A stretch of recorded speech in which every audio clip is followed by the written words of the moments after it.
Hi friends, welcome in my YouTube channel Nursing Challengers. Today we are discussing about very interesting, very important topic कोलीलिथियासिस।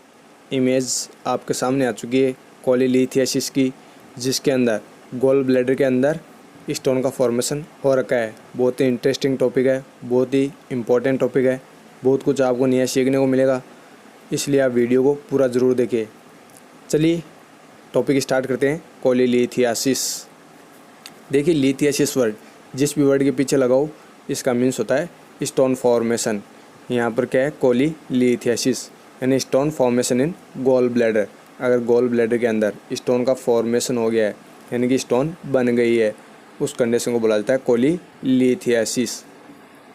ये अलग अलग colours में या different colours में देखी जा सकती है। Mainly appears yellow, green, brown and black.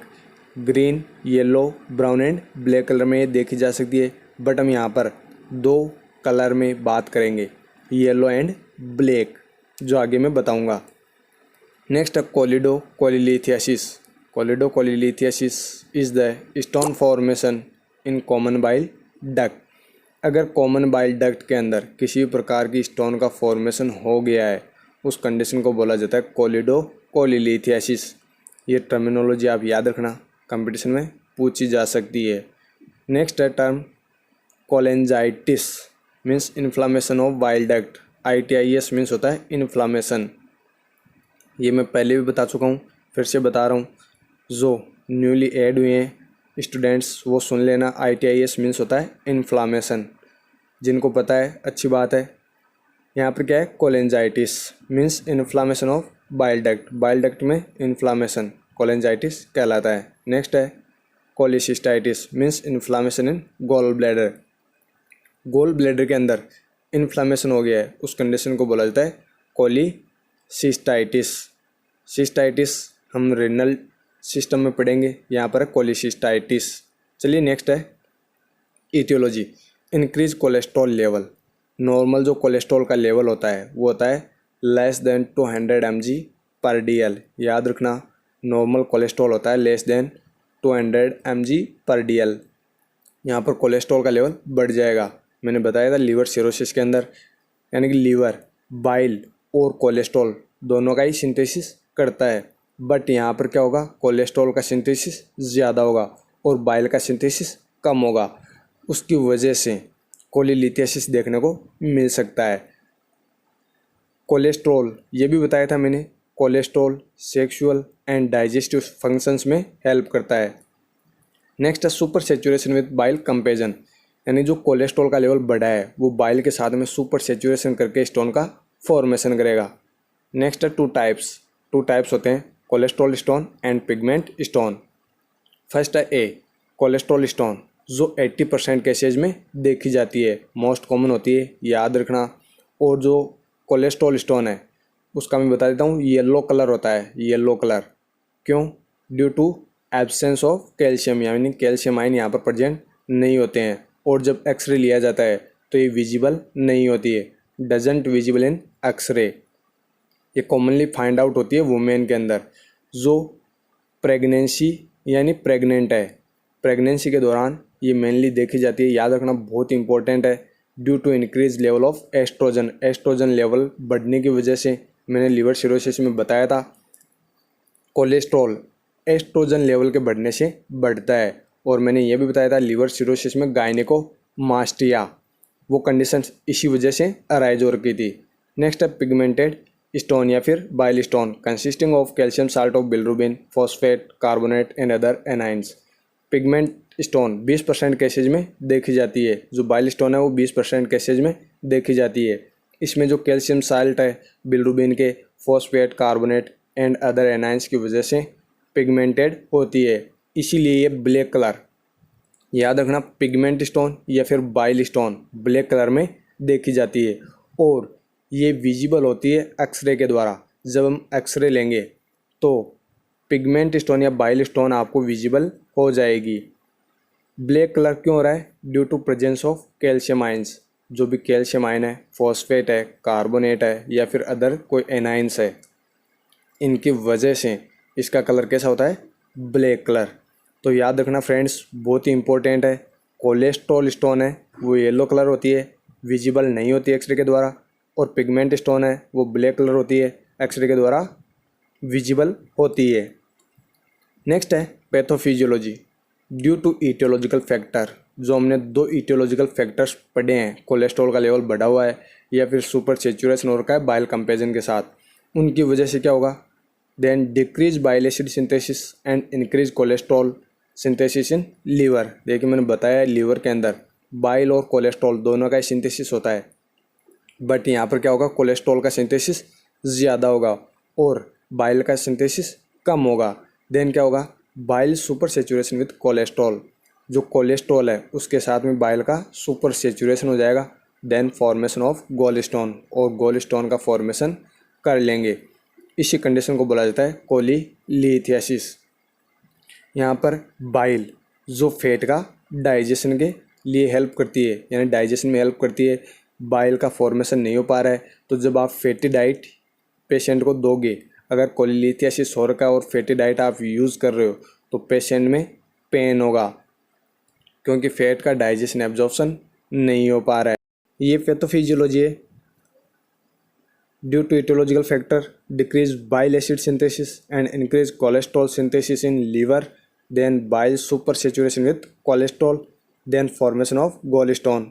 Short sweet pathophysiology है, आपको याद हो जाएगी, बहुत ही छोटी सी है, इम्पोर्टेंट भी है। चलिए नेक्स्ट है क्लिनिकल फीचर्स। फर्स्ट है मर्फी साइन या फिर बाइलरी कोलिक, बहुत ही इंपॉर्टेंट है, बार बार कंपटीशन में पूछा जाता है। कोलीलिथियासिस में कौन सा साइन देखने को मिलता है, तो आपको राइट आंसर करना है मर्फी साइन। चलिए इसके बारे में देखते हैं क्या होता है मर्फी साइन या biliary colic. Can not take a deep breath when examine, fingers are passed below hepatic margin because of pain. देखिए जब एग्जामिनर पेशेंट के अंदर, यानी कि जो कोलीलिथियासिस का पेशेंट है उसके अंदर जब फिंगर्स को प्रेस करेगा, कहाँ पर, बिलो द हिपेटिक मार्जिन, यानी लीवर के जस्ट नीचे की तरफ होता है गॉल ब्लैडर, अगर वहाँ पर फिंगर्स प्रेस करता है एग्जामिनर, देन क्या होगा, पेन होगा। क्यों? क्योंकि वहाँ पर क्या बन रखा है, स्टोन फॉर्मेशन हो रखा है, तो वो क्या होगा, इरिटेट करेगा, इरिटेट करके पेन कॉज करेगा, तो उसकी वजह से पेशेंट है डीप ब्रीथ नहीं कर पाएगा।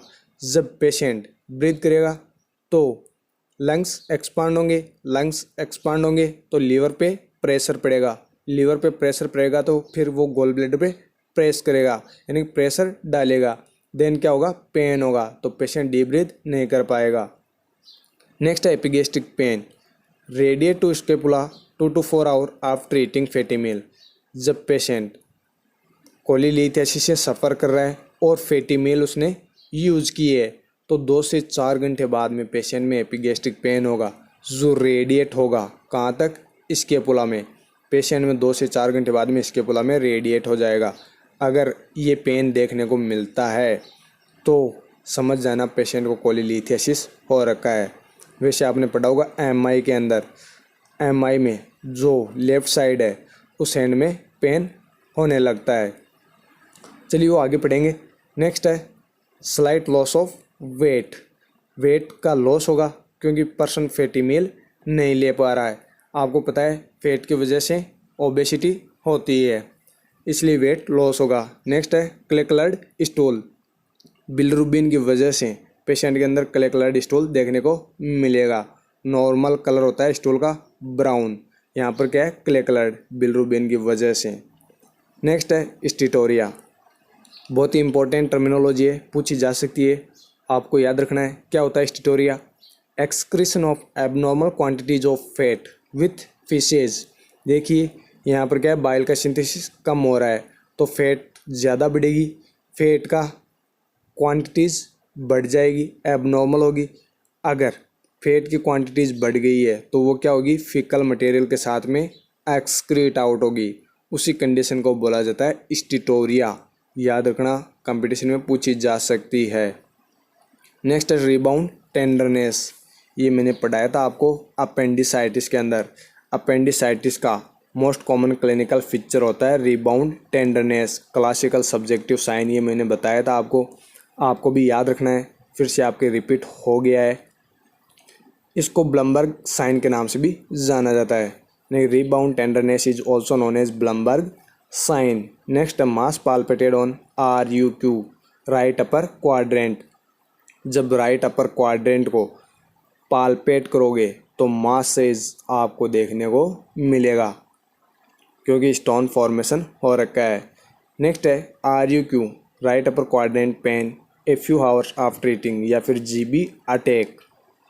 Main clinical features of कोलीलिथियासिस, very very important line आपको याद रखनी है। कोलीलिथियासिस का मेन क्लिनिकल फीचर होता है GB अटैक, यानी गोल ब्लैडर अटैक, या फिर जो राइट अपर क्वाड्रेंट है वहाँ पर पेन देखने को मिलेगा खाना खाने के जस्ट कुछ घंटे बाद।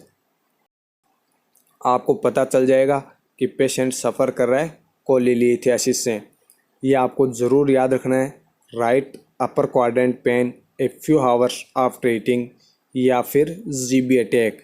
इसको GB अटैक के नाम से भी जाना जाता है। ये मेन क्लिनिकल फीचर है कोलीलिथियासिस का।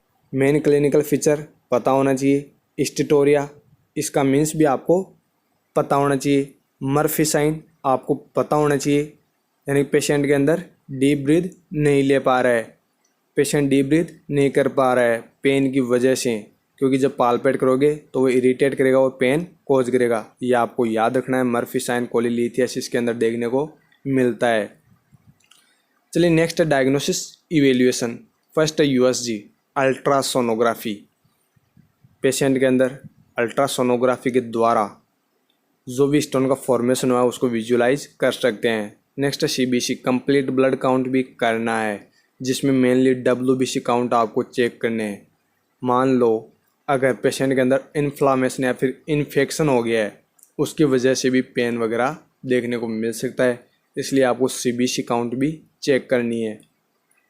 नेक्स्ट है सीरम बिलिरुबिन।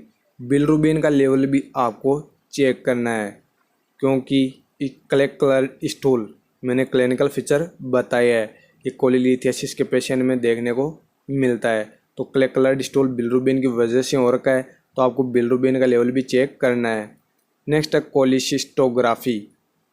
इसकी इमेज मैंने लास्ट में डाल दी है। कोलिसिस्टोग्राफी में जो कॉन्ट्रास्ट मीडियम है, यानी कि जो बेरियम स्वेलो करवाते हैं, उसके द्वारा बेरियम स्वेलो करवा के एक्सरे के द्वारा विजुलाइज करते हैं, वो अच्छे से दिखाई देती है।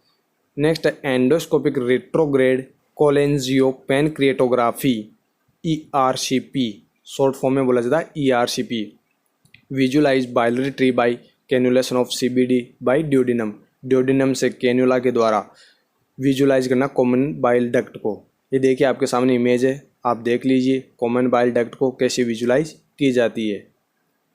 नेक्स्ट है management. Administer IV fluid. Patient को IV फ्लूइड देना है, ज़्यादा से ज़्यादा IV फ्लूइड देना चाहिए अगर किसी पेशेंट के अंदर स्टोन का फॉर्मेशन हो रखा है। वैसे आपने सुना होगा जब किसी को किडनी स्टोन होती है तो डॉक्टर्स यही बोलते हैं आपको सबसे ज़्यादा फ्लूइड इंटेक करना है। चलिए नेक्स्ट है NPO with NG tube. NPO रखना है और NG ट्यूब भी इंसर्ट करनी है लेवाज करने के लिए। अगर पेशेंट ने फैटी मील ले लिया है तो उसको वापस बाहर निकालना है, इसलिए आपको NG ट्यूब भी यूज़ करनी है। नेक्स्ट है administration of fat soluble vitamins. देखिए यहाँ पर फैट का डाइजेशन एब्जॉर्प्शन नहीं हो पा रहा है, बाइल सिंथेसिस कम हो रहा है, उसकी वजह से आपको क्या करना है, fat soluble vitamins ADEK, vitamin ADEK ये आपको एडमिनिस्टर करवाने हैं, जिससे पेशेंट के अंदर जो फैट है उसका ब्रेकडाउन हो सके और अच्छे से एब्जॉर्प्शन एंड मेटाबॉलिज्म हो सके। नेक्स्ट एंटीकोलिनर्जिक ड्रग्स आप यूज़ कर सकते हो। कौन सी है, ट्राईहेक्साफेनिडिल प्रोसाइक्लिडिन, यह आप ड्रग का नाम है जो आप यूज़ कर सकते हो।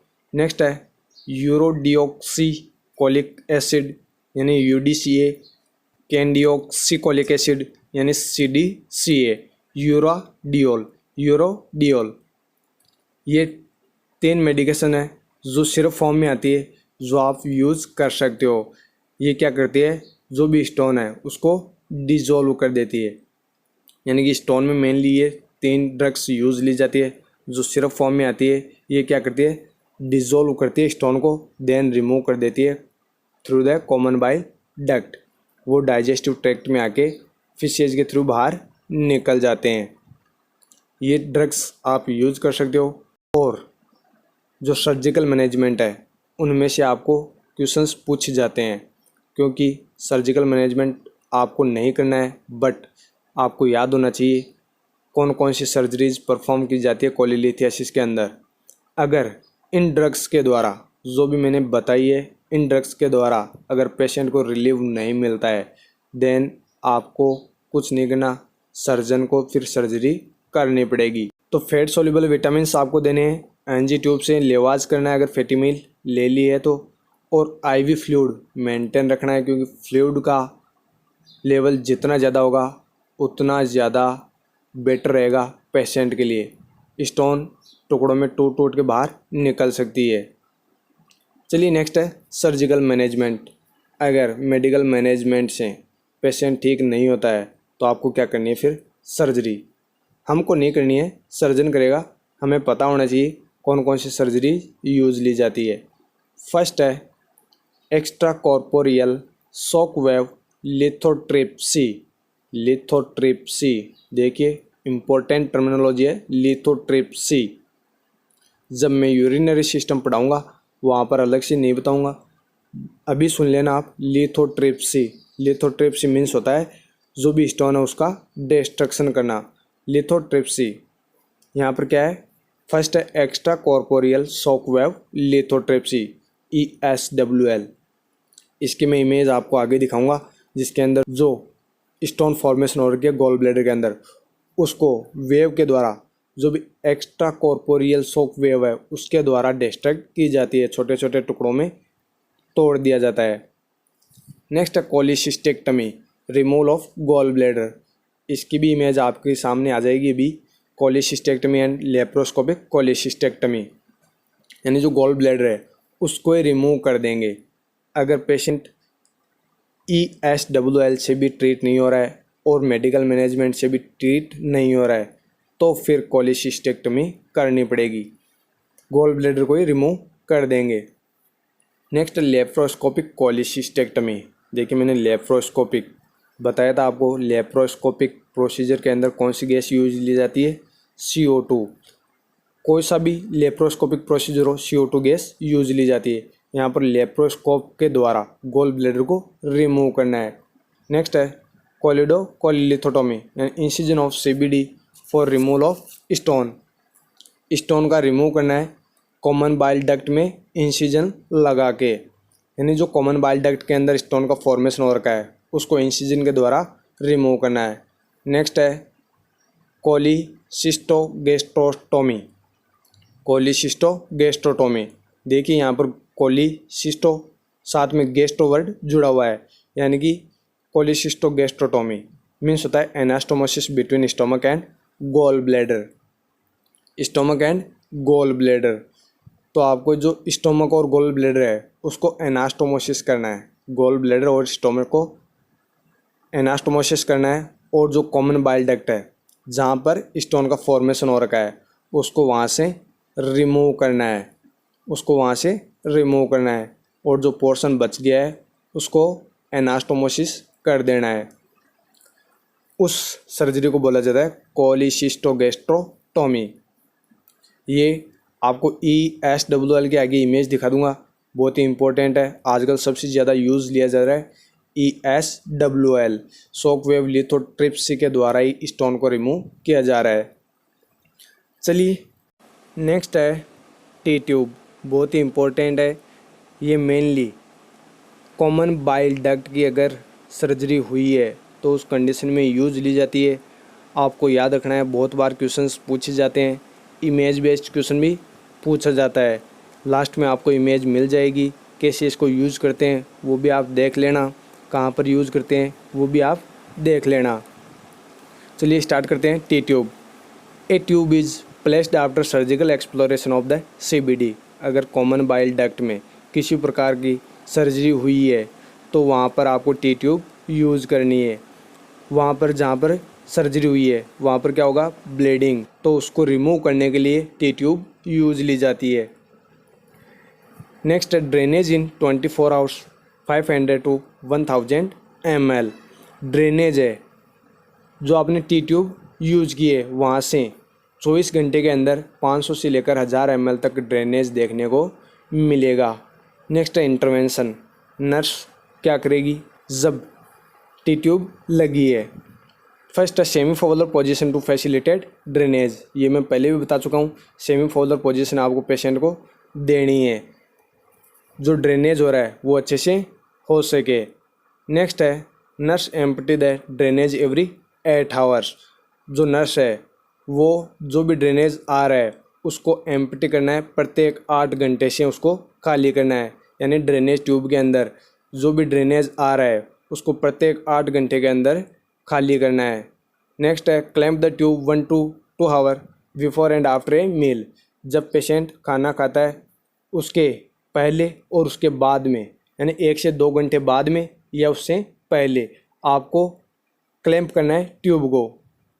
नेक्स्ट है report sudden increase the output. अगर आउटपुट एकदम से यानी अचानक बढ़ रहा है तो आपको फिजिशियन को बताना है। नेक्स्ट है monitor for foul odour and purulent drainage, report its presence to the physician.